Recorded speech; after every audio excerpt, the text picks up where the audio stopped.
All right, let's take a look at your markets. Currently, Asian markets, we saw they traded mixed today. News out of Japan showed that the country's factory activity fell at its fastest pace in a year in March, dragged down by declines in production and new sales orders. The Nikkei share average declined by 0.18%. The Hang Seng Index rose by 0.91%, while the Shanghai Composite Index ended the session up 0.15%.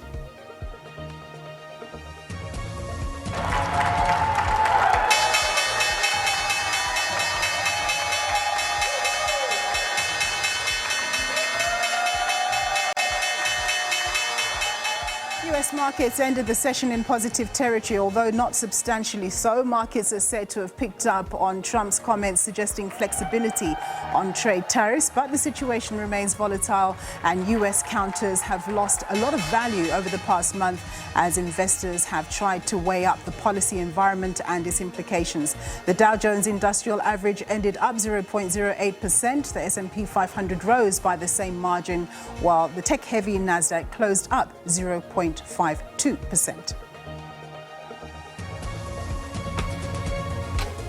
All right, in terms of our local market, we see that the all-share index is currently trading down 0.1% at 89,461 index points. In terms of the currency, we see that the rand is trading at 18.15 against the US dollar, 19.69 vis-a-vis the euro, and 23.54 against the British pound. On the commodities front, we see that gold is trading at $3,030 an ounce, platinum at $978 an ounce, while Brent crude oil is trading slightly higher at $72.53 a barrel. All right, we're going to continue our conversation with James Turp. He's the head of fixed income investment strategy at Sanlam Investments. Thanks very much, James, for joining us. So it's the last week of March. What do you think will be the key drivers of market action this week? Thanks very much for having me, Nampu. And well, we've just come off a busy week last week ahead of the long weekend, didn't we, with inflation data and the MPC. And I think the market's trying to digest that. And we've had this injection of information at the weekend regarding tariffs. And all of it is leading to uncertainty.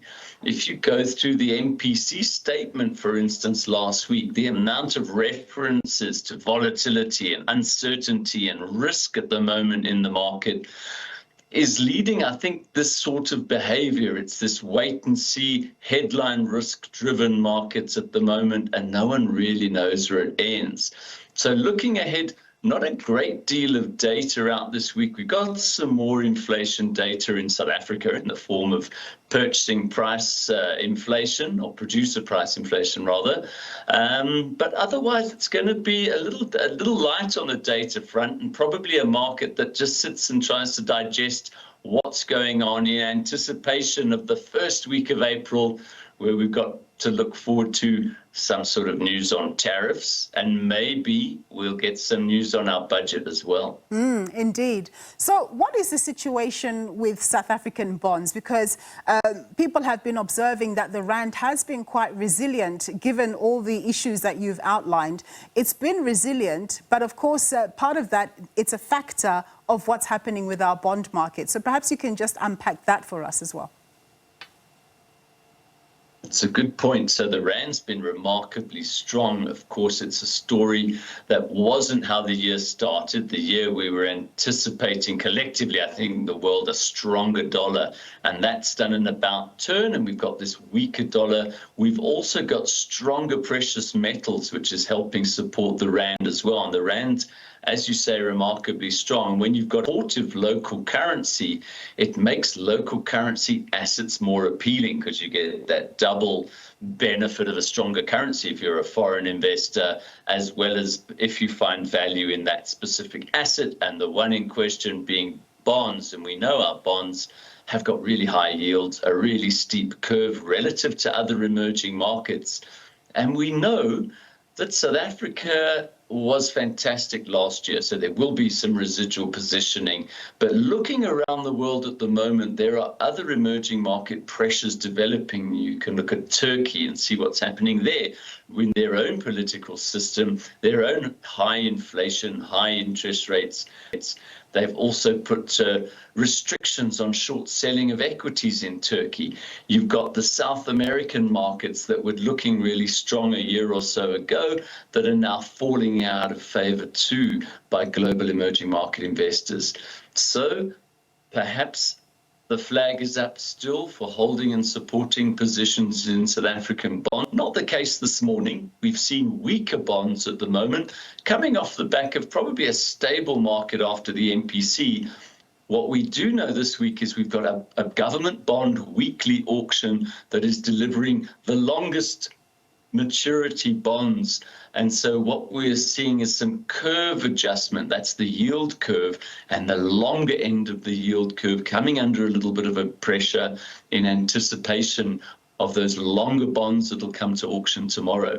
So bonds a little under pressure at the moment, but the currency really looking strong. So like we said at the beginning, that's normally supportive for bonds as well. Yes. So you touched on the Reserve Bank's decision on interest rates last week. Do you think, as Sanlam Investments, do you think that we're at the end of the rate cutting cycle? And if we are, what does this imply for markets? That's a brilliant question. So the Sanlam Investments economics view is that we've still got one more interest rate cut in the cycle, getting us down to 7.25. That's consistent with the market's expectations and the quarterly projection model that the central bank refer to in their process to arrive at an interest rate call. If we think about it and how I felt perhaps about the MPC last week, we looked at it and we saw a 4-2 vote, 2 members calling for a cut. So it was a tight call.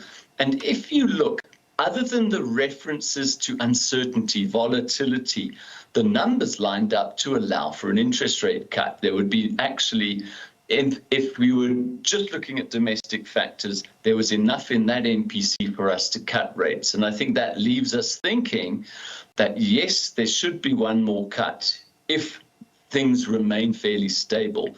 But also, if you look at our inflation and, importantly, inflation expectations, they are suggesting that we could even see a little bit more on the rate cut side if inflation continues to undershoot expectations, which is something South African inflation has done for about the last 10, 11 months. So all credit to the central bank for doing an amazing job for getting not only headline inflation and core inflation lower, but also to influence inflation expectations. We're expecting inflation this year to be below 4%, both by the central bank's calculation and our own here at Sanlam Investments. So they're doing a good job on price stability. And I think were it not for this global uncertainty, they were right to flag we probably should have cut rates, and I think we can still get some cuts coming through. We do hope so. Thank you so much, James, for your time and insights. We're going to leave it there. That was James Turp. He's the head of fixed income